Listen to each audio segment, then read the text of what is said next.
You're listening to Clearview Today with Dr. Abadan Shah, the daily show that engages mind and heart for the gospel of Jesus Christ. I'm Ryan Hill. I'm John Galantis. You can find us online at clearviewtodayshow.com, or if you have any questions for Dr. Shah or suggestions for new topics, send us a text to 252-582-5028, or you can email us at contact@clearviewtodayshow.com. That's right. We want you guys to help us keep this conversation going. You can do that by supporting the show online. You can share it with your friends and your family.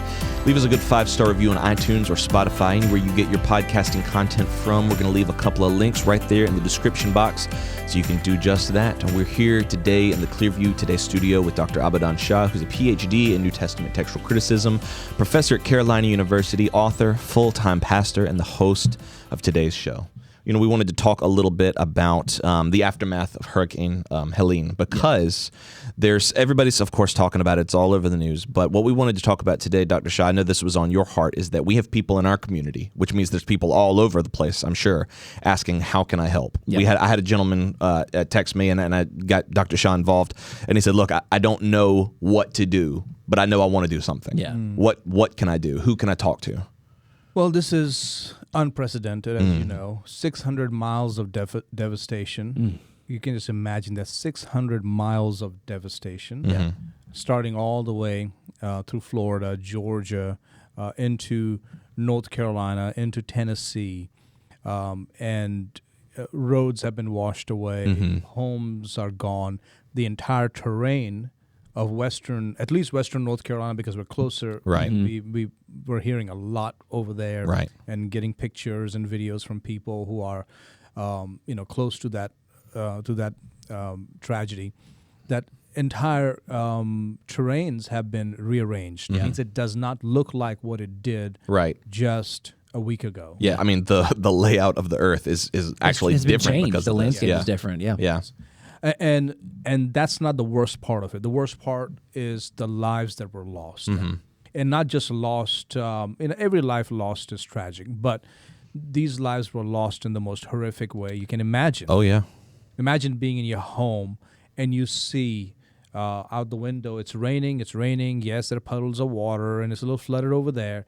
And then all of a sudden you hear this crashing wave coming down the side of the mountain, and it's mudslide. I mean, mudslide. Now, of course, that's not a surprise. Mudslides happen, but not to such a catastrophic extent. Right. Yeah. And coming and watching your vehicles getting swept away, watching your utility buildings in the backyard getting swept away, and then watching your neighbors' homes starting to float or being picked up and taken 100 yards or further down the road and being demolished. Right. And then you yourself, in many situations, you climb to your attic, get on top of the roof, only to have the roof collapse and then to die a horrific death. Yeah. I mean, this is mind-blowing. It's nightmarish. It really is nightmarish, and you see it all the time on the news, and you see stuff like this. But it's like you said, it's so close to us. Right. You know, it's literally it's maybe a couple of hours away. These are places that you guys have been. These are places that you guys have visited. I know that Bryson City is a place that you guys have been many, many times. You've spoken at that camp. You've spoken at that camp, and it's just gone. Yeah. Yeah, I mean, Ryan has been going there, maybe 6 years now? Yeah, and I have been going since 2002. Wow. That was the first time that our daughter, Rebecca, went to camp there. Now, I didn't go there that year. Right. I think a couple of years following that, we went to visit her to see where is this camp. Yeah. Because when we sent out our daughter to this Camp Living Water in Bryson City, we had no clue where it was located. Where's Bryson City, right? We actually thought it was outside of Durham, because the person who told us about it, he just kept talking about it. A good friend of mine, Brevard Brown, and he was like, "Oh, this is a great camp. Your daughter's gonna love it. Send her." So we're like, I really like this gentleman. I've known him for about a year or so, and I mean his wife, and the sweet people, and his dad had founded that camp. So I'm like, yeah, sure, okay, that sounds great.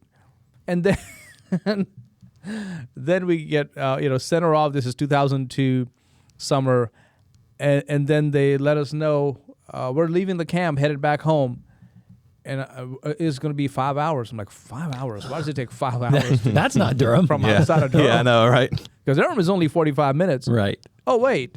This is up in the mountains? Yeah, this is mountain camp. Yeah, it's close to Tennessee. I mean, it's Yes. almost We at the had border of no Tennessee. clue. When we went to Nashville for NRB, we actually did we pass through it or go or We were near it. We saw the exit for it. Yeah, I remember being like, "Oh my goodness, we're close to we're close." Like it's been a long time since we left home. I didn't realize how far away the camp actually was. Yeah. Yeah, and I mean Hendersonville right around the corner too. We go right. every summer. Our student ministry goes on a mission trip to Fruitland Bible College up in the mountains in Hendersonville. And I think that's the thing that is hitting the hardest for me is the devastation is terrible, and it's chilling to hear the stories and see the images. But these are people that we know. I mean, Was these are Hendersonville friends that we- affected? Were they affected? Really? Oh, yeah. Golly, Yeah. I didn't know that. I didn't know it reached that far. Maybe you can kind of help me. Correct me if I'm wrong on this, because I could be wrong. I remember Hurricane Katrina very loosely. It was in 2005. I was in middle school. So, but I remember there being a lot of prep, like, hey guys, this is going to be bad for real. Y'all need to do. And there was a lot of like batten down the hatches sort of thing. With this, The levees are going to break. Right. They're very unstable. Yeah, I remember I was a principal at the time, a Christian school principal, and I remember watching that on the news, and I'm like, I wonder what's going to happen. I mean, it's a lot of rain. Yeah. And then next thing you know, it breaks, and it's Right. like, oh my goodness. right. It was horrible. Yeah. I remember, I don't, and maybe it's just, I feel like that wasn't here with this. This sort of came out of nowhere because even when it landed, it was a category 4. Katrina was 5, but it feels like there was no prep. I thought it was actually going to hit Kentucky. I didn't realize North Carolina was even in its path. I mean, all of these states, starting with Florida, Georgia, South Carolina, then North Carolina, Tennessee, Virginia. So there's 6 states that have been impacted by this. So it's not just Right. 2 or 3. Definitely North Carolina, I feel like we're the least prepared. Right? Because typically these storms go up in the mountains and then they kind of break dissipate, apart. yeah. Right. Here they did not. It's, trillions of tons of water got dumped. Yeah. And then it turned into this mudslide, and they said, some of the dams broke or whatever. I don't have all those details, but then all this rainwater mixed with debris, trees, big rocks, they all come crashing down, and hundreds and hundreds of communities Oh yeah. up in the mountains Yeah. have been demolished. The roads are gone, power is gone, phone service. That was the big thing. Yeah, I phone saw a towers. lot of people on TikTok who lived there talking about that. They were like, "Hey, we have no phones. Like, I had to get out of the state to even make this to tell you how bad it is up here." Yeah. And I think also this is, maybe things are changing by the time this episode will air and you guys are listening. But as of right now, there are a lot of communities that have not been identified as Really? to what's happened there. Wow. There are lots and lots. I mean, I would say hundreds of communities. Yeah. People don't know just don't what's know. happened Yeah. there. Great point. We, I think, trick ourselves in 2024. Like Henderson, North Carolina, where we're recording this show right now. Let's say something devastating were to happen in this town. We have in our minds the whole world would know instantly. No, it And did not happen that way. I have my own opinion on that. I think it's some of this is political, and because this is by the time we be recording this, it's already been almost a week. Yeah. almost a week, 6 days. Yep. Right. So that is late. Right. That's late Yeah. for us to still not have. I mean, that should have been in the next 24 hours. Right. There should have been massive movement to Right. rescue people. Well, Right. that's because you hit the nail on the head. Rescue people. People were trapped. There were people who were stranded They're that still were trapped. still alive, and they're still trapped. and that's a great point as to why we're doing this episode, because a lot of people have asked, like, "Hey, are y'all going to talk about like the hurricane stuff?" There was very little information. Yeah. There was very, very little. Now, even we as now. a church, we went ahead and took a love offering, and thousands of dollars were given, and we already sent it off. We sent it off. I have a friend who is in Hickory, and I think Ryan knows him very well because we made good connection. He's a pastor there. I've known him for almost 26 years, being in seminary, and he's been pastoring there for several years. And I contacted him. I said, "Are you okay?" And he said, "Yes, I am, but just 15 minutes down the road, things are not okay. Mm-hmm. And I said, look, we want to help you. If you're going to get into the community and help the people there, we want to help you. Yeah. We want to partner with you. Right.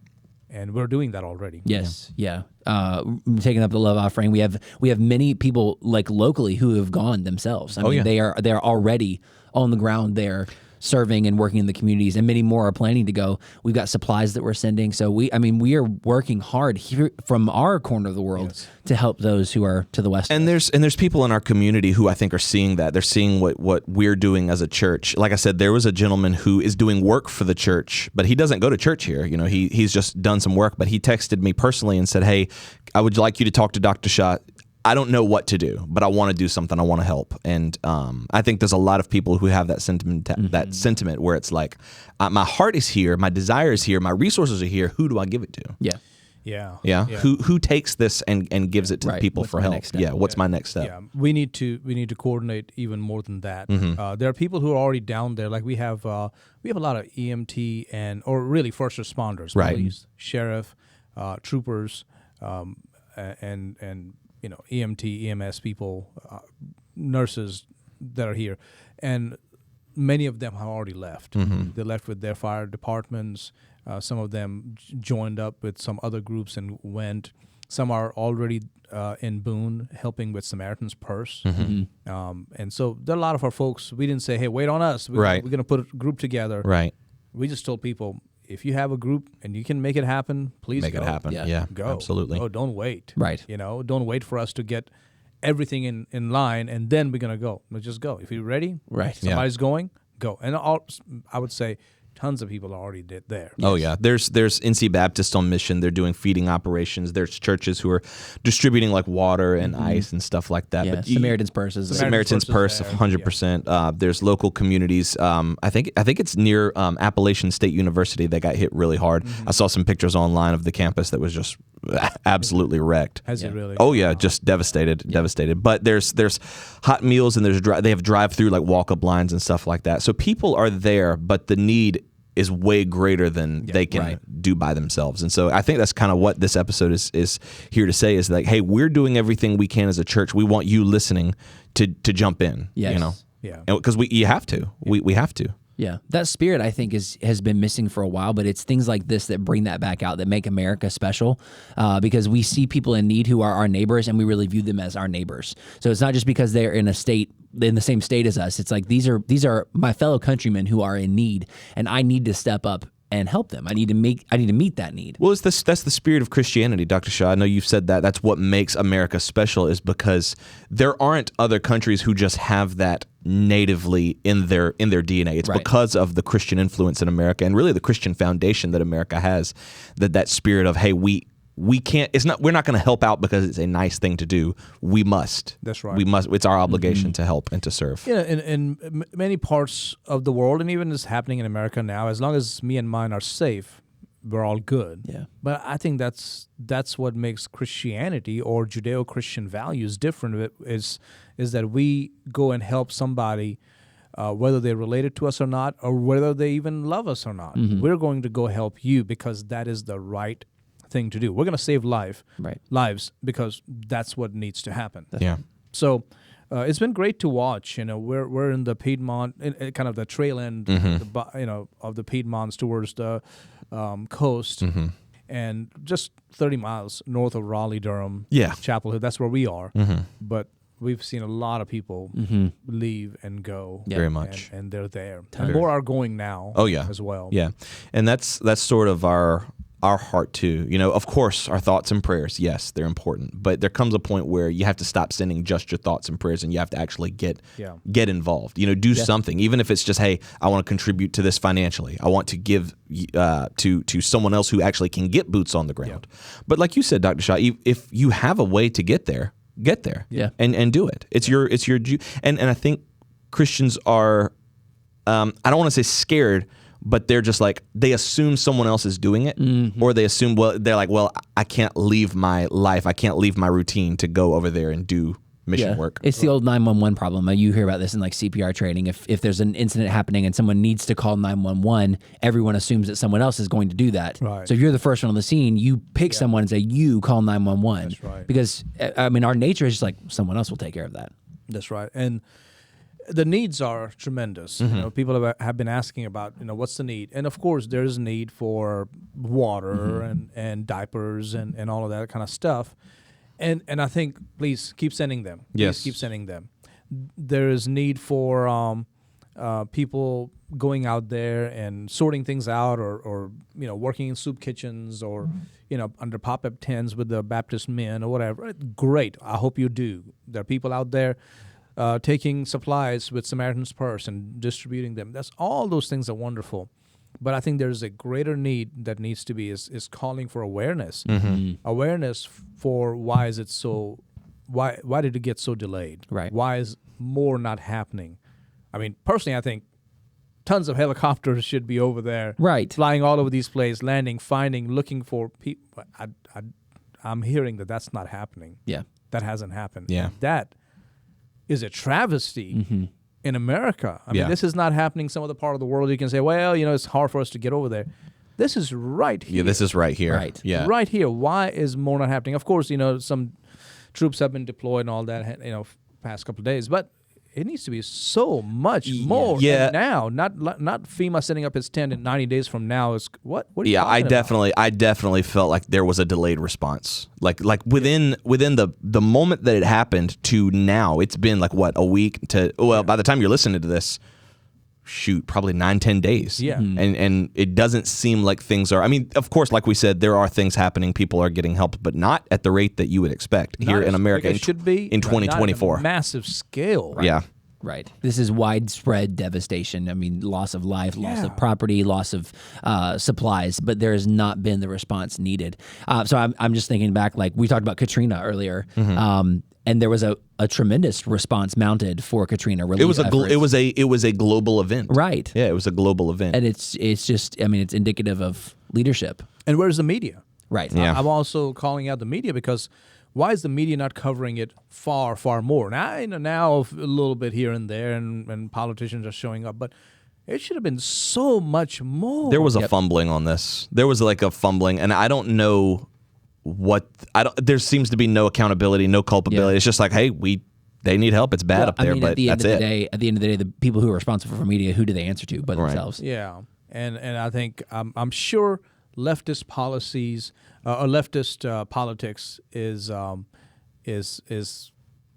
lot to be blamed over here. Well, I'm sure because most of the stories that I'm seeing are from things like BaptistPress.com. They're mainly from churches who are posting about it.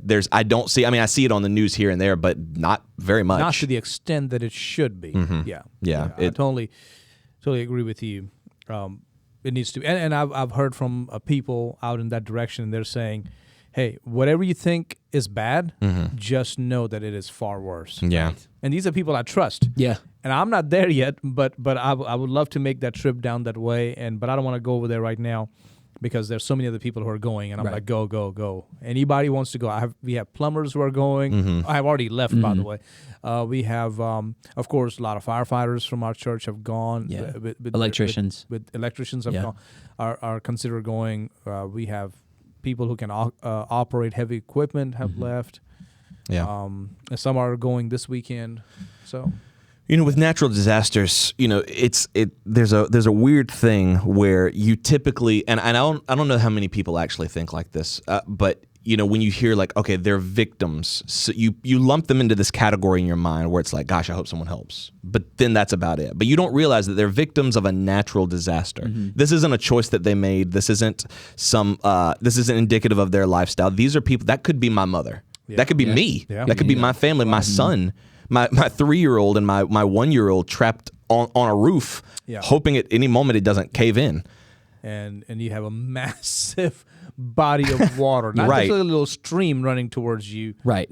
And you have a big wave coming at you. Yeah. And for many people, they are still trapped. And it's like they're waiting on rescue. Right. And it's like, what could I have done? Yeah. What could I possibly have done to prevent this storm from, nothing. Yeah. So I think that it really humanizes a lot of these victims in a way that I think with other situations we tend to not do, if that makes sense. Yep. And it puts an urgency and it puts a need on what we're talking about. Because if not for you, if not for Christians going and helping and serving, there may not be a resolution to this. Because I don't think that with the devastation that we're seeing here, I don't think this is going away in like a month or like a. No, this is. I think it has just begun. Yeah. I think there's so much more. And our state of North Carolina was the worst hit. Okay, I know Florida got hit, Georgia, Tennessee, but North Carolina it got hit the worst. Run. That's true. Okay, so that's where they're saying a few hundred. I think it'll be many, many more. Yeah, it's just a few hundred that they found so far. Right. And I hope by God's grace that they will go, because I mean a lot of these people up in the mountains are survivors. I mean they know how to be strong and survive and take care of themselves. So I'm hoping they will, that instinct will kick in and has kicked in. They're surviving until people get there. That's right. I've talked to folks right now who are getting teams together. I mean, they're veterans. They are people. They said, hey, look, we know how to hike behind enemy lines. We know how to do this. We're going to go out there and see what we can do to get behind. And they said, we're happy to have everybody go. I mean, I'm glad to have people who are senior adults or ladies who are going to help. But this is where you have to trek through mud. Right. This is where you have to trek through, boulders that were ripped up and carried across a stream or across a highway or across fields. How do you climb over all that and go across? Because the GPS is telling you way down that way, 20 miles from here, there are several communities. Yeah. Well, we got to go. You cannot have vehicles. Right. Of course, you need helicopters and all that, and I hope that's quickly being supplied. But you need people who can hike. Yeah. People who are able to take care of themselves because you're in the wildlife. I mean, that's also to consider. Right. It's a lot. Yeah. Oh, yeah. It's not as easy as just go stand in line, feed people soup. Like there's people, they're trapped. And that's needed. I mean, there are people needed to go do those things, but we also need the other people who can go and like trek through the wilderness. People who can take a lot of beating, as you're going through the elements to get to the other side. And these are not flat lands. Yeah, these are mountains. These are mountains. This is climb. Western. If you've never been to Western North Carolina and you're listening to this, it is mountainous. Yes. North Carolina is a weird state in that way because there's strange. There's all kinds of there's biomes. Lots and lots of mountains. Yeah. There's plains. There's hills. It's got all of it. Yeah. Seriously, I've hiked up there. But with Camp Living Water, I've hiked over there. Done whitewater. I mean, so it's a lot to consider. It's rough on an easy day. It's rough on an easy day. Right. So imagine having to climb. I mean, I've climbed up Alarka Falls. Have you been up on Alarka Falls? I have not. I've seen pictures, but I haven't. Yeah, I've climbed. I mean, so that's what you're thinking about going across. Yeah, it's a not lot. Easy. Yeah. So, if Dr. Shah, if someone's listening to this, we got about 8 minutes left on the show, and if someone's listening to this and they're like, I'm convinced, I want to help. I want to go.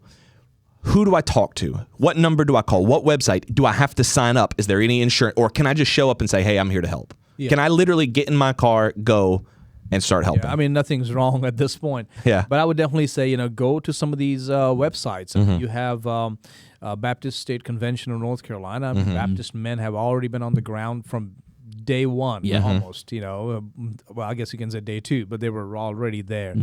Samaritan's Purse is already there. And then, of course, local fire departments and even volunteer fire departments are sending their men out. That's direction. Right. That's right. To go talk to them and say, hey, is anybody here going? There are businesses. We have several local businesses around here that have already, taken up plenty of supplies together, and they're putting it in trucks. Rent trucks and take them. I mean, we're going to do that as a church. We're going to rent a truck, and we already have a driver who's willing to drive, and they're going to go. Yeah. So, of course, take supplies, but this is long term. This is, and of course, take up love offerings. Yes.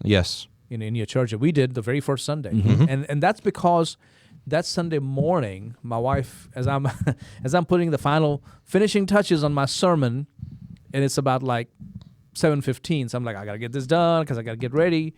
Nicole comes to me and says, you gotta see this video, and I'm like, honey, not right now. I gotta get this ready. So I gotta get in the shower. And like, no, you really need to see this. So I'm like, okay. And she shows me some of the videos, and I'm like, oh my goodness, wow. Yeah.